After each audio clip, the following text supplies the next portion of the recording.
Hello and welcome to my favourite interviews, Mark 2. This is Peggy. Say hello, Peggy. No, not interested. Oh, yeah, there you go. Wow, that's a grumpy face. So, anyway, yeah, just concentrate on this face. She's entirely here as a distraction. As part of our 10th birthday celebrations, we're going to introduce 3 interviews.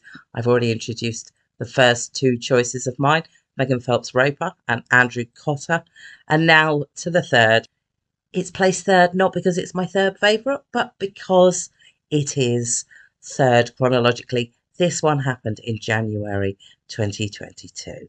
Ann Dowd. Now, let me tell you a little something about how standard issue works. When we decide whether we want to do an interview, or when we decide that we do want to do an interview, we send a quick email round to the other two just to check that they are okay with us approaching this person, because they might be in a conversation themselves about it, or they might be arranging an interview on exactly the same topic, or maybe they beat us up at school. That third one has never come up, just FYI. Then what happens is we approach someone for an interview, and sometimes we get it, but sometimes the PR just vanishes, or sometimes somebody at the Times finally opens the email and we get bumped off the junket list. These things happen, and then all 3 of us are disappointed. So sometimes I just try and get an interview by myself, and so the disappointment is just for me. And so it was with Ann Dowd that I rang Mickey up and said, I've got an interview with Ann Dowd. And it was very exciting. And she was very excited. And it was like a great surprise because I absolutely love her. She's in some of my favourite stuff. I absolutely adore The Leftovers. I absolutely adore Freaks and Geeks. So I was just desperate to talk to her about other things as well, obviously, Aunt Lydia, most notably.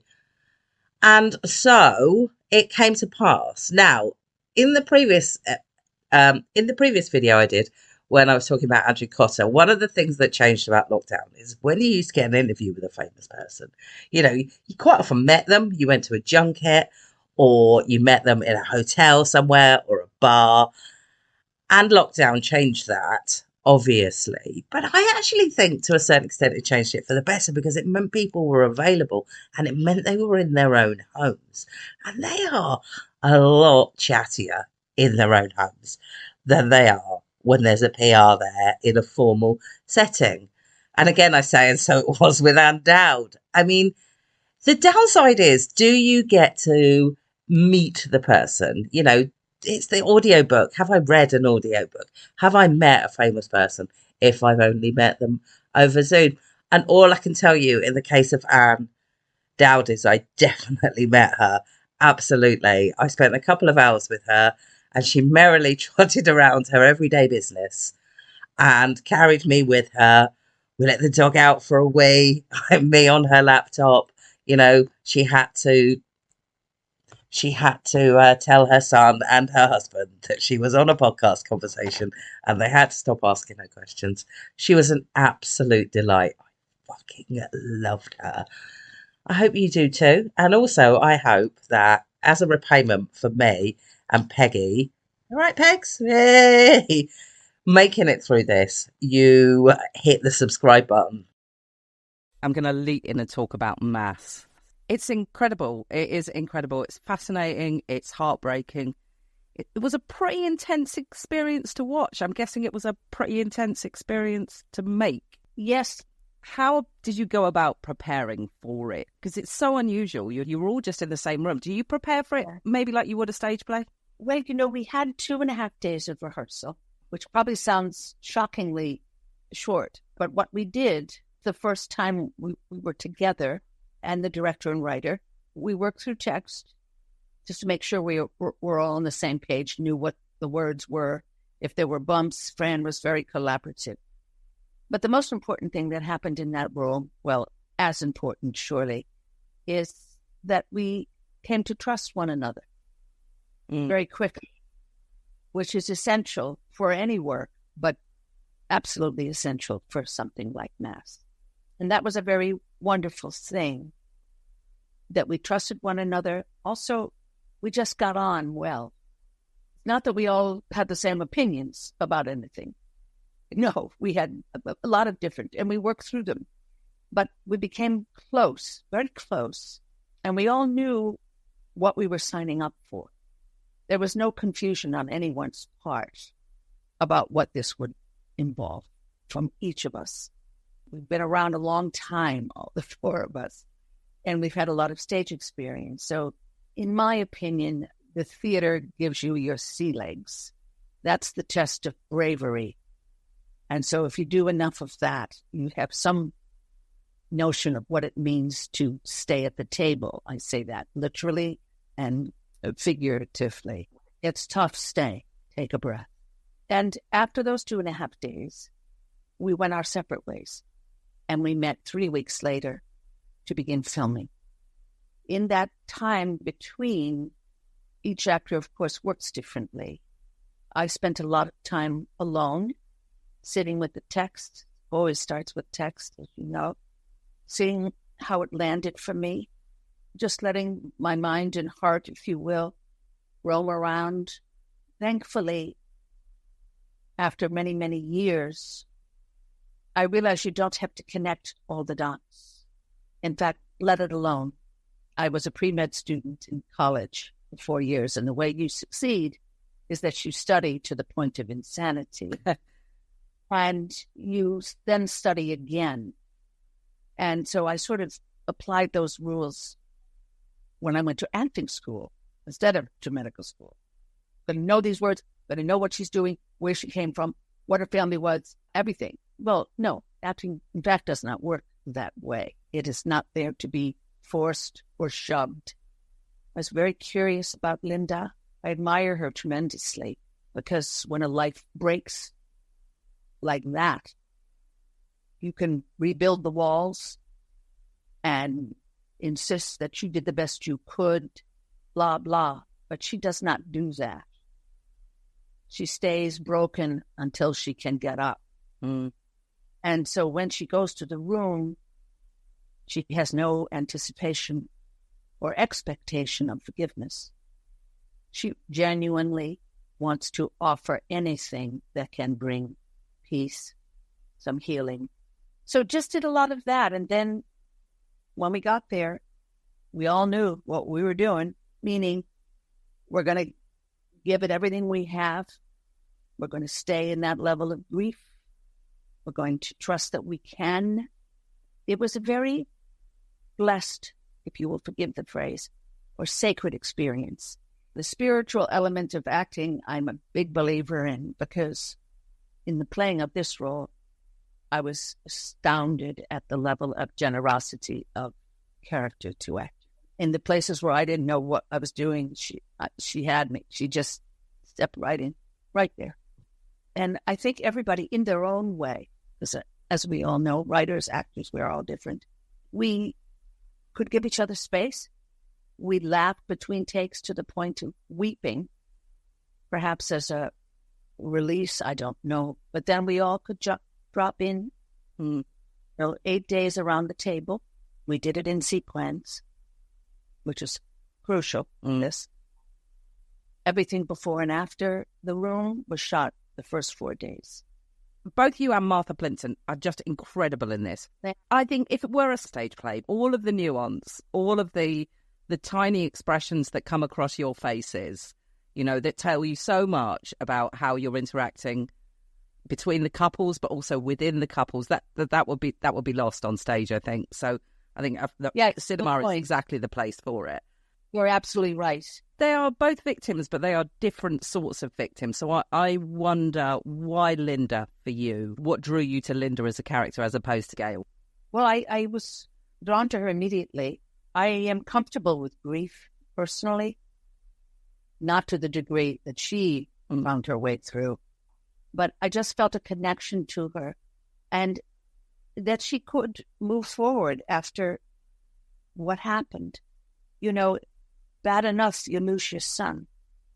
All of us parents, please God, don't ever let it happen.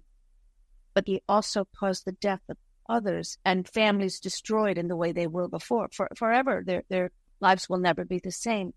But then add to that, my son was in such despair that he took his own life at the end of it all, and I missed it.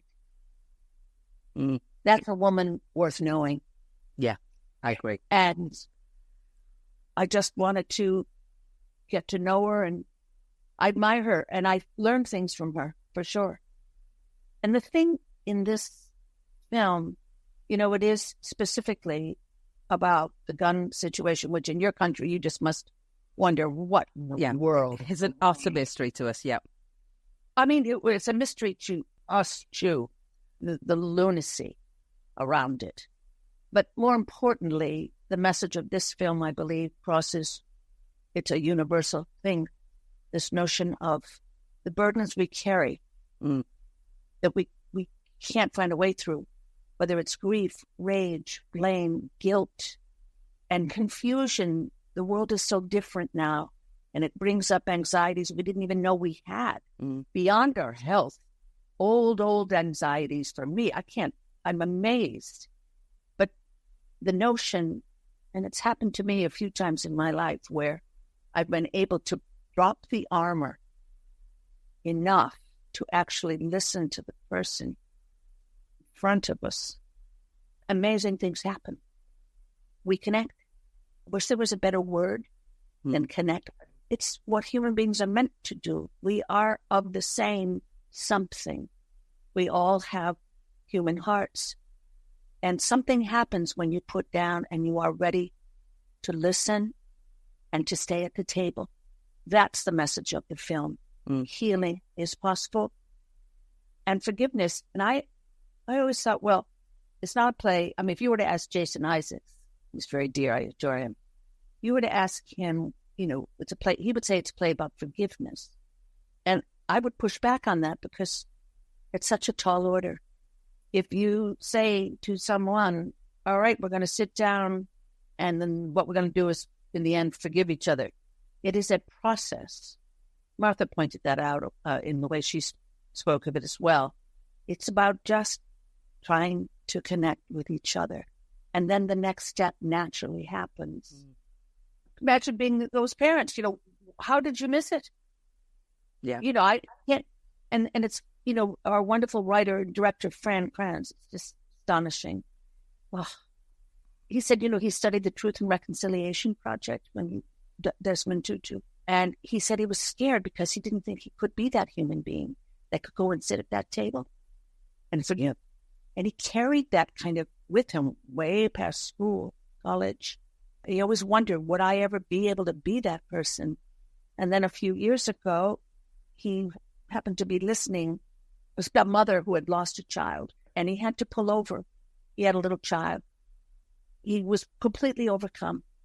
So that's what began the story. What's interesting about it to me is that it's almost entirely devoid of politics. And it's just about human beings. And we don't have that. I mean, like you pointed out, for us, it's this strange, mad world that we can never quite understand. But the conversation after a school shooting always goes down a certain track, be that gun control or people saying it's a mental health issue. And this kind of eschews all of that and says, let's not talk about why it happened, but let's talk about what the effect of when it happens is on people. I think that's what I took from it. It's more about such a beautiful, because you know, Jason's character tries to go down that lane and did so in the last 6 years of his life. Doesn't lead to any release. You're right. You just put that away. Put that away. But you know what's interesting? The groups fighting the mass shootings and wanting gun control, those groups didn't want to suggest this film, I just want to say, because it doesn't take a political stand. They would want a political statement made. So they did not attach to this film, which is very interesting, isn't it? Isn't it? Now, talking of intense emotional experiences, there's quite a lot of Oscar buzz around this film. What's that like as an experience to go through?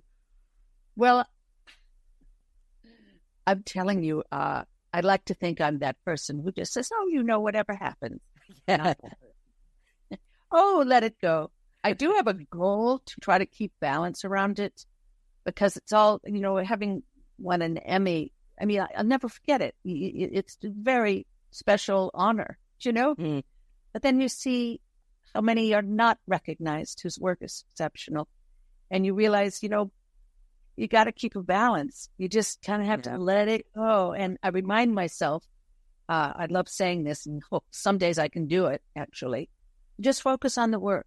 The other stuff, you don't have control over it. Yeah. I say to myself, so come on now, out of that dark cloud of anxiety, and let's do something. Let's remember what this whole thing's about, because you can forget, fondly, when you are privileged enough to do a film like this, which it is, and if you get caught up in other things, you forget the beauty of it. Mm. The experience itself was remarkable.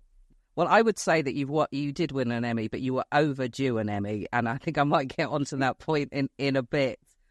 Very kind of you. What I find really interesting about Linda is you tend to play women that I look at and I think, what happened to you that made you like that? Who hurt you? Yeah, great question. And Linda's almost the opposite. Linda, you know what happened to her, and then you work out what it's done to her. So if we could talk about some of your other roles, I mean, I'm going to have to start with Patty Levin because, oh man, I love The Leftovers so much. And Patty is incredible because I both love her and hate her at the same time. And I wondered, given that she was kind of pivotal to your career in recent years, how do you feel about Patty? I'll just out myself right away. I read it. I was going to go in and audition. And I said, what is this? 2% of the world disappears. Please. Now we're in sci-fi. I'm a kitchen sink kind of gal, less so now, thank God.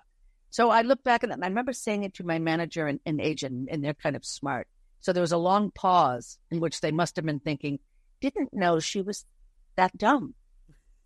So they tried to sort of, because Damon Lindelof is astonishing. Yeah. He has a mind and a heart.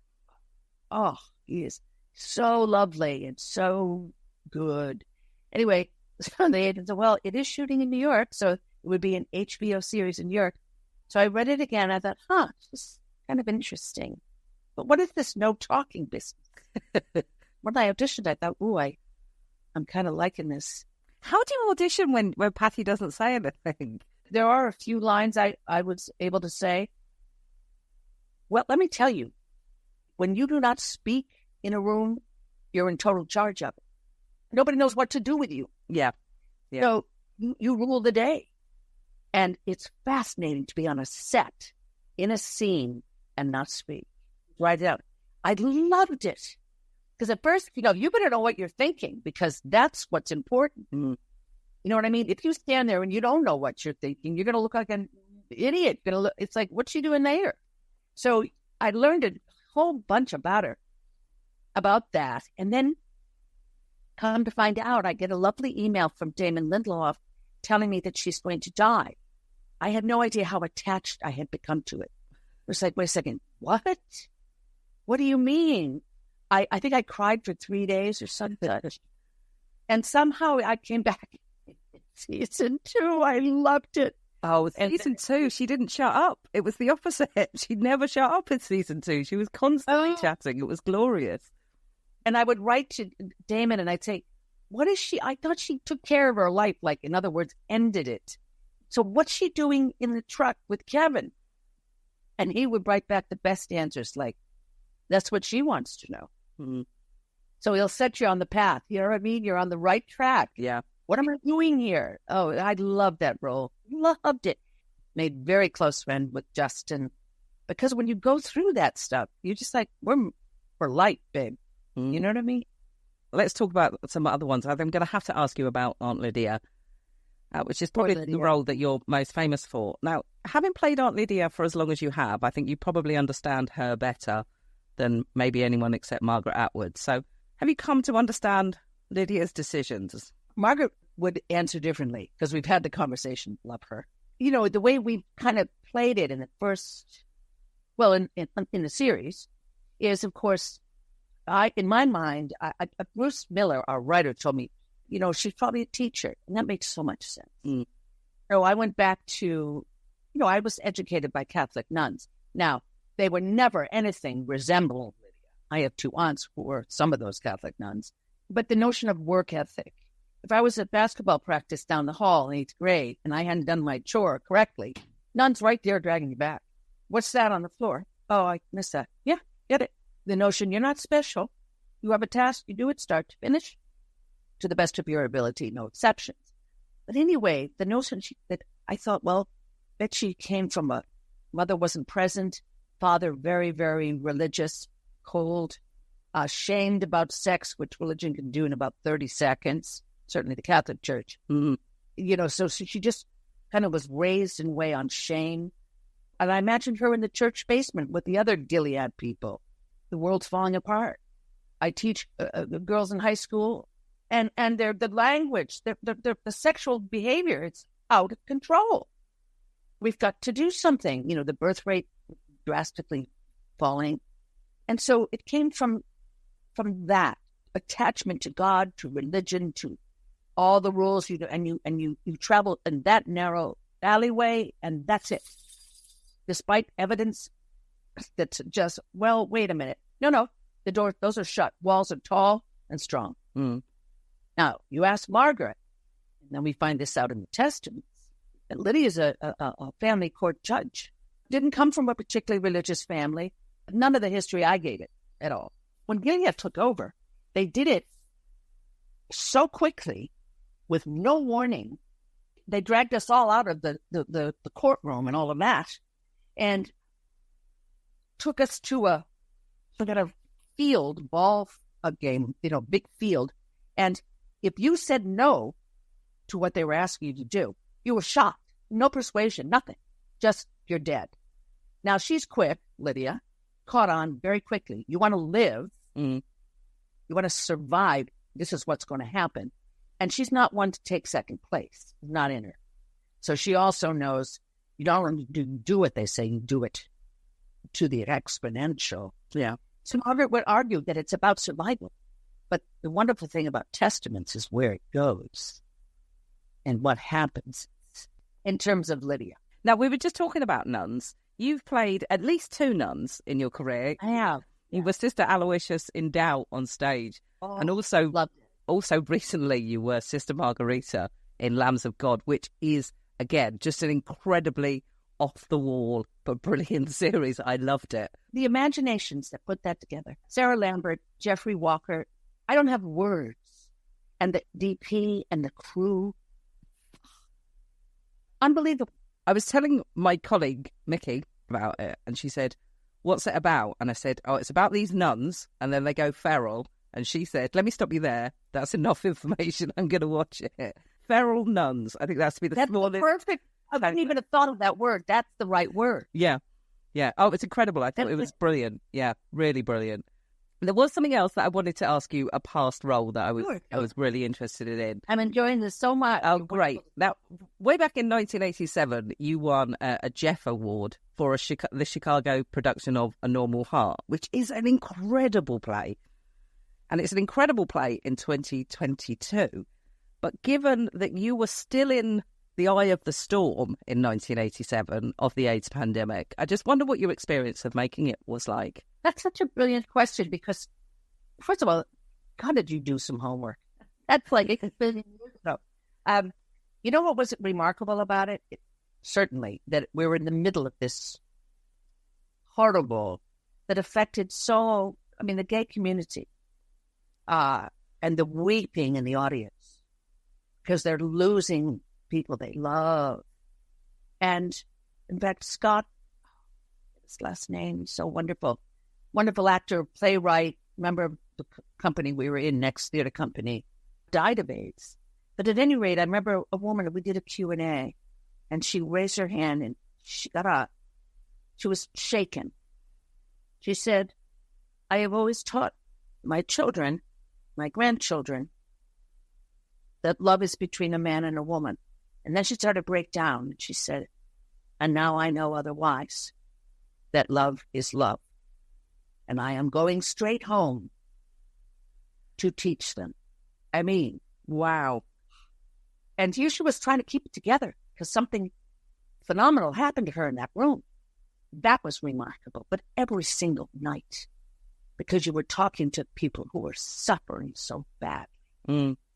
And this put a voice to it, put something we could share together, the grief and the loss, and getting it done. It's challenging for sure, but it was a very, very moving experience every night. It's terrific because it's also such a furious play, and it should be angry, and I think it's incredible. I love it. Yeah, I don't know how good I was in it. I mean, that was very... Well, you won an award. Yeah, that was very, very nice then. I have one last question for you, and that is that when I was younger, when I was growing up, it was perfectly possible for a male actor, to become famous in his 50s, 60s.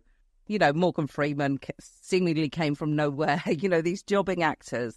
And that wasn't something that happened to women particularly. But I would say in recent years, Margot Martindale, J. Smith Cameron, currently in Succession, and yourself, over the age of 50, and your career is better than it ever was. Does that mean it's getting better to be an actress over 50, or is that because is it television that's improved? Well, there's so much more content, thank God. The writing, the shows, they're just so much more opportunity. Yes, for sure. And also, I don't know, I'm always afraid to talk about this, but women just got stronger and stronger in their pushback. I remember being told, and I wasn't like a gorgeous actress with the body and the face and the hair and the whole business. They were going to hire me for my looks, let's just put it that way. But I remember being told, once you're out of your 20s, like, what? I guess a healthy dose of denial and desire, and not going down that lane. I was working in a pet shop when I was pregnant with my first kid at 35. Didn't have a dime to our names. Never occurred to me to worry. You know what I'm saying? It was just that it's going to happen. That's all. And it did. I was going to my waitress job in Chicago and, wearing my black pants and my tie and my white shirt. I was like, I can't believe I'm going here. And as I was going, I looked at a theater and there was a movie theater opening. Big deal. Huge. Limousines, lights, everything. And it was for a film called About Last Night. And it was starring my classmate at DePaul, Goodman. I was like, what? Wonderful actress, Elizabeth Perkins. Yeah. I just said, what's happening here? And I was I said, how is it that I am going? Jealousy doesn't even cover it. Envy, whatever, rain. So I got through I'm sure I think I've shut down a far number of restaurants just for bad attitude. Wouldn't surprise me. Anyway, got home and I was ranting on the porch. Why is it taking so long? What's going on? And then a huge sort of calm came over me. And I know it sounds like voodoo, but a voice inner. It will all be fine. You will be in your 50s. You will be 56. That's exactly when compliance happened. Really? Oh my God, compliance is amazing. You make so much great stuff. Genuinely, so much great stuff. I'm so fortunate. I mean, it came my way. But and then I remember thinking, my 50s, I was in my 30s. I am not waiting till but then just, day by day, every job felt like a triumph. You know what I mean? Yeah. Oh, I'm delighted it did. Because like I say, I could talk to you. There's Freaks and Geeks. I adore you with that. I love her. Oh my God. They were all like 20. Yeah. The right. Yeah. I mean, the first series of True Detective, you're in it only for a small amount of time, but man, do you make an impression. That's incredible. Love that. So lucky. Yeah. Oh my goodness. Thank you. So much terrific stuff. Thank you so much for your time, Anne. I'm absolutely delighted. You've made my day.